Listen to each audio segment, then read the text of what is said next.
అమరావతిలో పలు సంస్థలకు భూ కేటాయింపులు 13 కంపెనీల దరఖాస్తులు రద్దు చేసిన ఏపీ సర్కార్. ఇవాళ తిరుమలకు చంద్రబాబు సీఎం పర్యటనతో పకడ్బందీ ఏర్పాట్లు.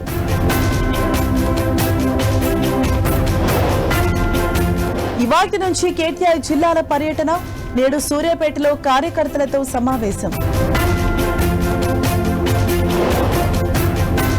విశాఖ విజయవాడ మెట్రోకు నిధుల మంజూరు, మొబిలిటీ ప్లాన్ రూపొందించాలన్న కేంద్రం.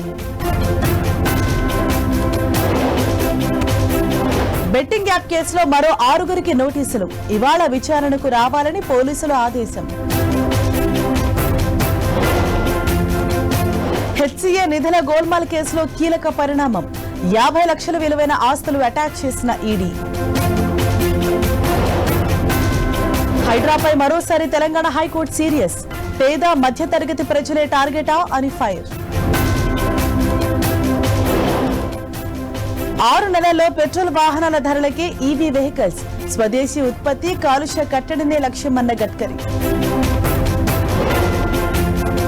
అనర్హ రేషన్ కార్డుల రద్దుకు సుప్రీంకోర్టు ఆదేశం, పేదల ఫలాలు ధనికులు అనుభవిస్తున్నారని వ్యాఖ్య. రష్యా యుక్రెయిన్ డిమాండ్లపై ఏకాభిప్రాయం తీసుకొస్తా, జెలెన్స్కీతో చర్చల అనంతరం ట్రంప్ వ్యాఖ్యలు.